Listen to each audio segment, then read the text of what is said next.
Hai Sobat Ayo, ketemu lagi dengan saya Hendry Hermawan. Dan hari ini kita masih di segmen klinik AC dan kita akan ngebahas satu buah komponen penting dalam sebuah AC, yaitu freon, yang biasanya kalian jumpai dalam sebuah kaleng-kaleng berwarna-warni. Nah, itu ada artinya tuh. Nah, buat kalian yang belum tahu apa itu freon, kalian harus pantengin video ini dan mudah-mudahan kita bisa menjelaskan dengan cukup detail. Dan untuk kalian yang udah tahu freon, mudah-mudahan juga video ini bisa menjadi referensi tambahan buat kalian. Oke, sebelum kita mulai pembahasan, buat kalian yang belum subscribe, jangan lupa ya untuk subscribe dan klik tombol loncengnya. Jadi kalian nggak ketinggalan video-video kita selanjutnya.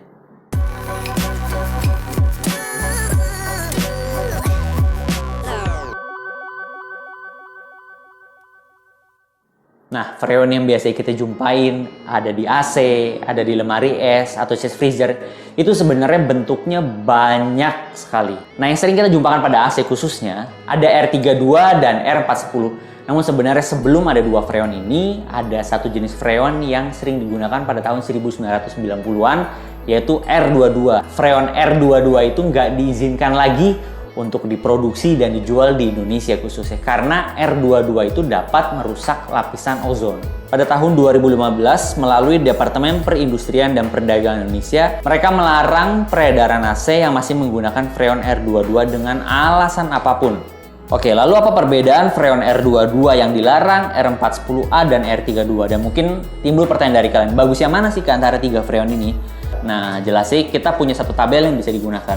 Nah, sebelum kita menjelaskan tabel ini, beberapa hal yang kita mau jelasin dulu. Ada pertama di situ ODP atau Ozone Depletion Potential. Ini merupakan potensi kerusakan pada ozone. Lalu yang kedua ada istilah GWP atau Global Warming Potential atau potensi freon ini terhadap pemanasan global. Terus yang ketiga juga ada Cooling Index. Nah, ini dia. Ini indeks dingin atau tidak. Semakin besar angkanya, maka kinerja freon dalam mendinginkan ruangan itu dianggap lebih baik atau lebih cepat mendinginkan ruangan Anda.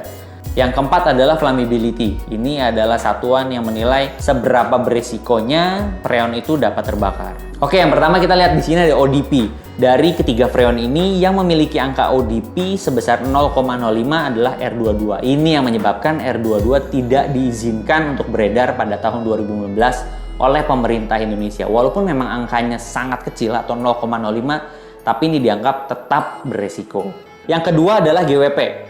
Di sini kita bisa lihat bahwa angka R410A itu memiliki angka paling tinggi dan dianggap memiliki potensi paling tinggi terhadap pemanasan global. Nah, lalu yang ketiga menariknya adalah cooling index. Di sini kita lihat bahwa cooling index terendah dimiliki oleh R410 dan tertinggi dari 160. Maka artinya R32 itu mampu mendinginkan ruangan atau memiliki kinerja terbaik untuk mendinginkan ruangan Anda. Dan terakhir adalah flammability. Di sini kita lihat bahwa R22 dan R410 tidak memiliki risiko sama sekali untuk terbakar, sedangkan R32 memiliki risiko walaupun memang rendah. Nah, namun kita punya video di sini menarik yang membahas walaupun rendah, api ini tidak akan menyambar. Nah, kurang lebih videonya akan seperti ini. Oke, seperti yang terlihat pada video itu, kalian bisa tahu bahwa freon R32 itu tidak memiliki potensi untuk terbakar. Nah, itu sebabnya sekarang banyak nih produsen-produsen AC yang sudah menggunakan R32.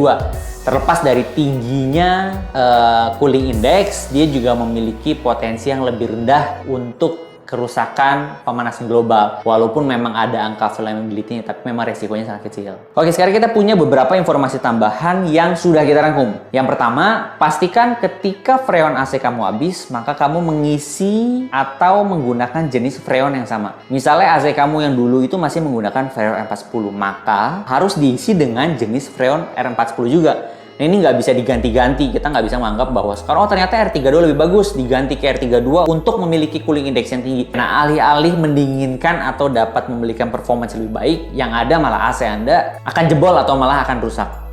Ada satu fakta yang menarik, ternyata yang pertama kali mengaplikasikan freon R32 itu adalah brand Daikin. Nah, menariknya dia tuh tidak hanya memproduksi dan menjual freon R32, tapi mereka juga punya CSR untuk mempromosikan dan menyelesaikan masalah-masalah teknis pada negara-negara berkembang. Contohnya adalah negara India, negara Malaysia, dan negara Thailand. Ini merupakan negara-negara yang sudah dibantu oleh Daikin untuk mengaplikasikan freon R32. Nah, kembali ke pertanyaan awal. Jadi, sebenarnya bagusan mana sih Freon R410, R22, atau R32? Untuk saat ini saya bisa bilang bahwa R32 adalah Freon yang terbaik. Contoh beberapa merek yang sudah menggunakan R32 seperti Daikin STC15NV-nya. Lalu yang dari Aqua juga yang 5ANR, Gree GWC 05MO3-nya, Sharp UCI atau UCYN-nya, Samsung yang AR05TG. Kalau yang NRF itu masih menggunakan R410. Lalu juga Panasonic punya yang YN05WKJ, ada Hisense juga yang AN05CDG, Beko, BSFSA 090, dan lain sebagainya. Oke, mungkin sekian dulu video dari kita. Semoga video ini bisa berguna buat kalian. Dan buat kalian yang suka sama video ini, jangan lupa untuk share ya ke teman-teman kalian. Dan kalian kalau punya pertanyaan atau beberapa hal yang mau kita bahas, please tinggalin komen di bawah dan kita akan coba untuk bahas itu. Oke, thank you buat semuanya. See you on the next video.